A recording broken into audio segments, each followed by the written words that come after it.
Assalamualaikum. Jangan lupa like, comment, and subscribe. Bye. Keistimewaan, kedahsyatannya mereka yang subuhnya berjamaah di masjid. Ingat, sholat subuh berjamaah di masjid indikator kebaikan seseorang. Saya ulangi sekali lagi. Sholat subuh berjamaah di masjid indikator kebaikan akhlak seseorang. Kalau mau cari karyawan, pembantu, atau supir, atau partner bisnis, carilah yang subuhnya berjamaah di masjid. Termasuk mereka yang sanggup melaksanakan sholat subuh berjamaah di masjid, insya Allah seolah-olah dia sholat sepanjang malam. Tapi dengan catatan, sholat dulu Aisyah berjamaah di masjid. Lau ya'lamun nas, kalau seandainya umatku mengetahui fadail, keistimewaan sholat Isya dan khususnya subuh berjamaah di masjid, la atawunna walau habwan, niscaya dia tidak akan meninggalkannya walaupun habwan, walaupun merangkak pun tetap dia ke masjid. Kalau tahu keistimewaan sholat Isya, khususnya sholat subuh berjamaah di masjid. Tidak ada yang sanggup sholat sepanjang malam. Saya pribadi tidak sanggup, tapi gampang caranya. Sholat Isya dulu berjamaah di masjid. Man sholat Isya fil jamaah faka'annama qama nisful lail. Barang siapa yang sholat Isya berjamaah di masjid, faka'annama, seolah-olah qama, dia tuh telah mendirikan separuh malam, setengah malam. Disambung dengan subuhnya berjamaah di masjid, faka'annama sholah lailah kullah. Rawahu Muslim. Disambung dengan sholat subuh berjamaah di masjid, seolah-olah dia sholat sepanjang malam. Allahu Akbar walillahilham. Mulai besok mari, yang mau bertobat, yang mau hijrah, yang ingin lunas hutangnya, yang ada masalahnya, yang ada penyakit, apapun penyakitnya, mari kita mulai dengan subuh berjamaah di masjid. Kalau subuhnya sudah di masjid, insya Allah zuhur, asar, maghrib, isya pasti di masjid.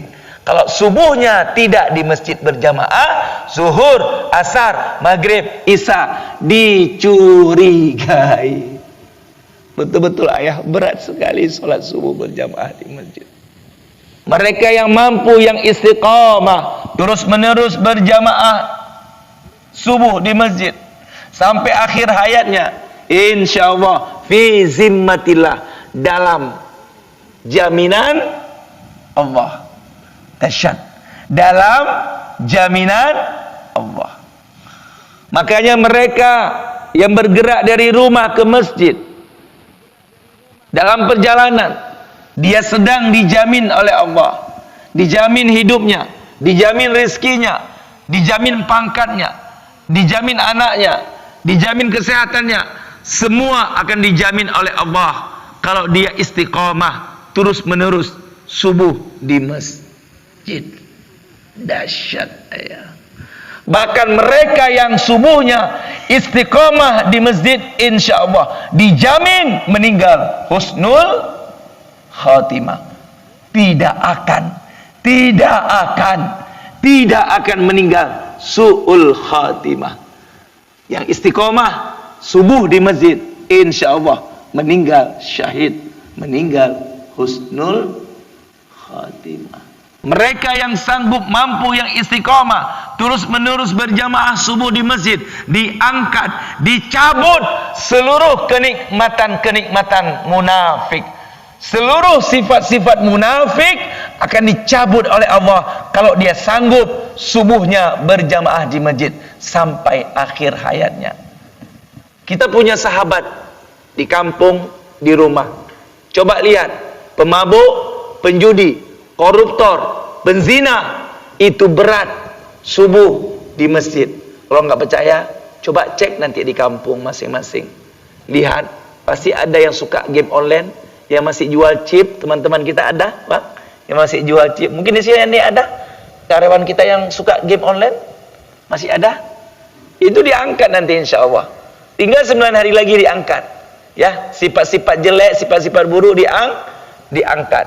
Pemabuk, penzina, narkoba, tukang main judi, ya, yang suka jual chip, game online, coba lihat subuh berat. Pasti tidak akan kita jumpai mereka-mereka yang masih bermaksiat di subuh. Kalau maghrib gampang. Makanya orang-orang munafik itu akan diangkat, akan dicabut sifat munafik kalau dia istiqamah menjaga sholat subuh berjamaah di masjid. Gimana ya? Mampu sholat subuh berjamaah di masjid? Kalau saya tanya satu persatu nih, pasti ada di antara kita yang hadir yang tadi subuh nggak sholat di masjid. Padahal ini kesempatan indah loh. Semua kita akan meninggalkan dunia ini cepat lambat.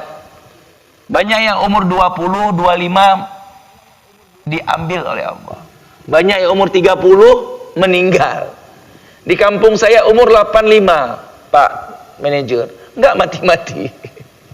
85, 80 enggak mati-mati.